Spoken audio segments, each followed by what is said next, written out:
여러분, 성경에서 정의라는 말 정말 많이 나오잖아요. 근데 그게 정확히 뭘까요?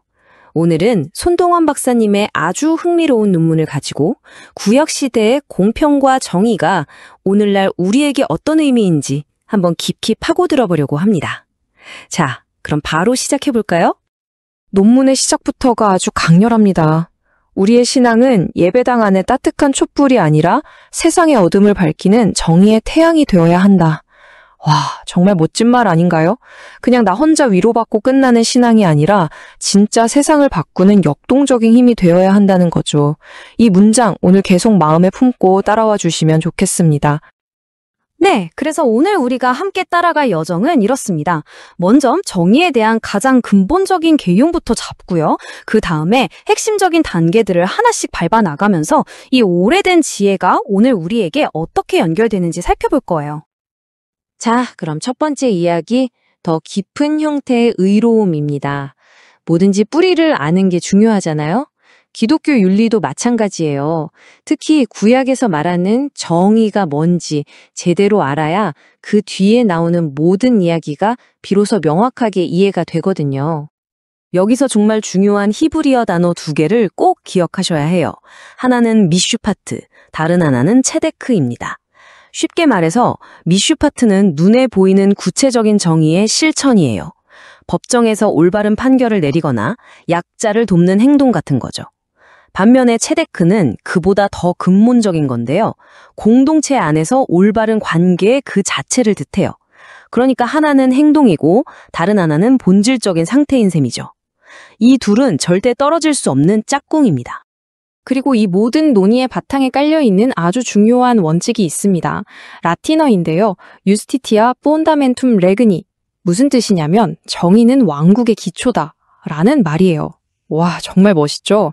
그러니까 우리가 정의를 행한다는 건 그냥 좀 착한 일 하는 수준이 아니라 이 땅에 하나님의 나라를 세우는 기초공사에 참여하는 거나 마찬가지라는 엄청난 의미가 담겨 있는 겁니다. 자, 그럼 첫 번째 핵심 원리, 바로 언약적 정의에 대해 이야기해 볼게요. 여기서 가장 중요한 포인트는요, 정의라는 게 사람이 만든 어떤 규칙이 아니라는 거예요. 이건 하나님 본연의 성품, 그 자체에서 나온다는 거죠. 유명한 구약학자 월터 브루그먼이 이런 말을 했어요. 구약에서 말하는 의로움, 즉 체다카는 그냥 하나님과의 관계 속에서 그분의 성품과 뜻에 맞춰 살아가는 거라고요. 아까 배운 체데크랑 같은 뿌리죠. 그러니까 단순히 어떤 행동을 옳게 하는 걸 넘어서서 하나님과의 관계 속에서 그분을 닮아가는 것, 그게 바로 성경적인 정의라는 겁니다. 이걸 정말 강렬하게 보여주는 구절이 있죠. 바로 아모스서 5장 24절입니다.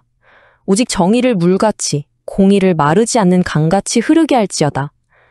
하나님께서 형식만 남은 예배는 질색이라고 하시면서 진짜 예배는 우리 사회의 정의가 강물처럼 넘쳐 흐르는 거라고 그렇게 선포하시는 거예요. 정말 소름 돋는 말씀이죠. 자, 그럼 성경 이야기로 한번 예를 들어볼까요? 훨씬 이해가 쉬울 거예요. 모세가 우물가에서 쫓겨나던 이드로의 딸들을 도와주잖아요. 그들의 권리를 찾아주는 구체적인 행동, 이게 바로 미슈파트입니다. 그럼 체데크는 뭘까요? 다윗이 친구 요나단과의 약속을 끝까지 지키기 위해서 그의 아들 무비보셋을 찾아내서 모든 재산을 돌려주고 선대하죠. 바로 이 관계의 올바름, 언약을 지키는 신실함이 체데크의 완벽한 예시라고 할 수 있습니다. 자, 지금까지 구약의 미슈파트와 체데크를 봤는데요. 그럼 이 엄청난 개념이 신약으로 넘어오면서 어떻게 됐을까요? 여기서 두 번째 핵심 원리, 그리스도 안에 정의가 등장합니다.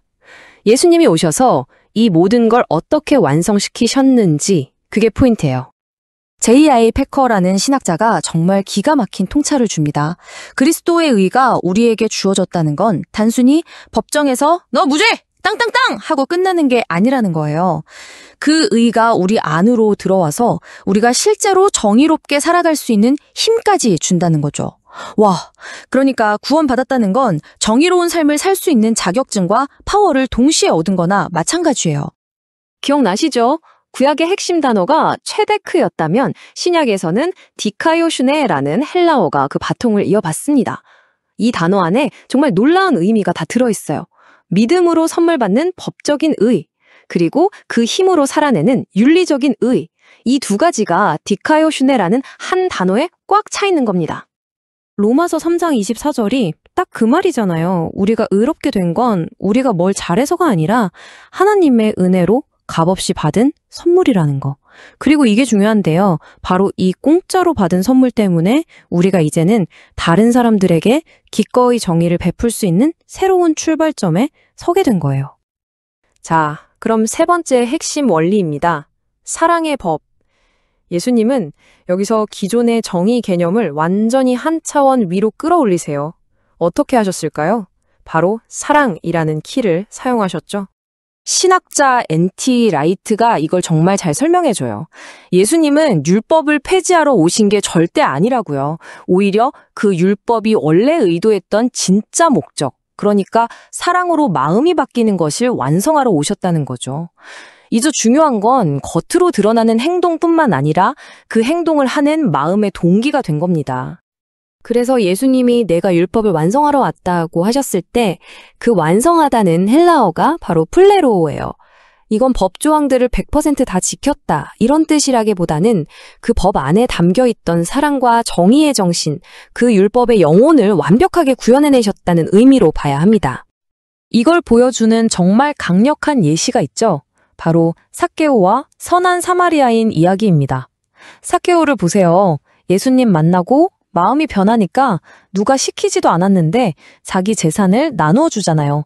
경제적 정의를 자발적으로 실천한 거예요.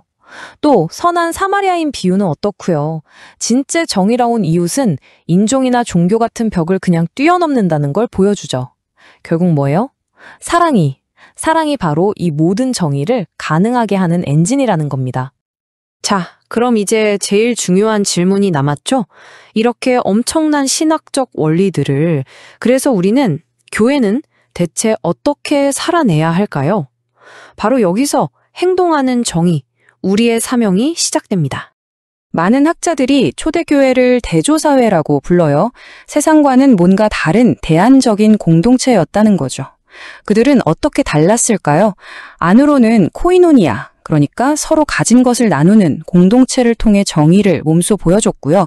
밖으로는 파르헤시아, 즉 담대함을 가지고 세상의 불의에 대해 할 말을 하는 예언자적 목소리를 냈습니다. 그러니까 교회의 정의 실천은 딱 두 가지 축으로 움직이는 거예요. 첫 번째는 교회 안에서의 정의입니다. 우리끼리 먼저 서로 돌보고 나누는 코이노니아를 실천하는 거죠. 두 번째는 세상 속에서의 정의예요. 우리만 잘 사는 데서 그치지 않고 세상의 잘못된 구조에 맞서 담대하게 진리를 외치는 파레시아를 실천하는 겁니다. 자, 이제 거의 다 왔습니다.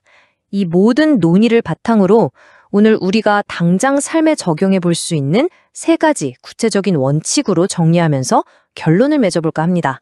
마무리하기 전에 코넬 웨스트의 이 말을 한번 들어보세요.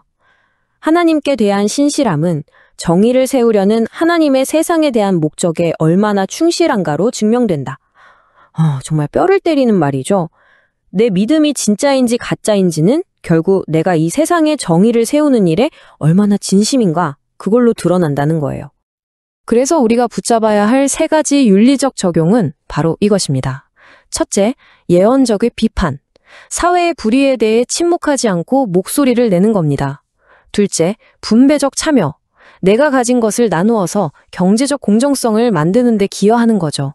그리고 셋째, 구조적 개혁. 그냥 돕는 데서 그치지 않고 더 정의로운 법과 제도를 만드는 일에 시민으로서 적극 참여하는 겁니다. 이게 바로 21세기에 우리가 미시파트와 체데크를 살아내는 방법입니다. 자, 오늘 손동원 박사님의 논문을 통해 정말 긴 여정을 함께 했는데요. 마지막으로 우리 각자에게 이 질문 하나를 던지면서 마무리하고 싶습니다. 만약 내 믿음이 내가 행하는 정의로 증명된다면 지금 나의 삶은 과연 무엇을 증명하고 있을까요? 이 믹직한 질문이 오늘 하루 여러분의 삶에 깊은 울림을 주었으면 좋겠습니다.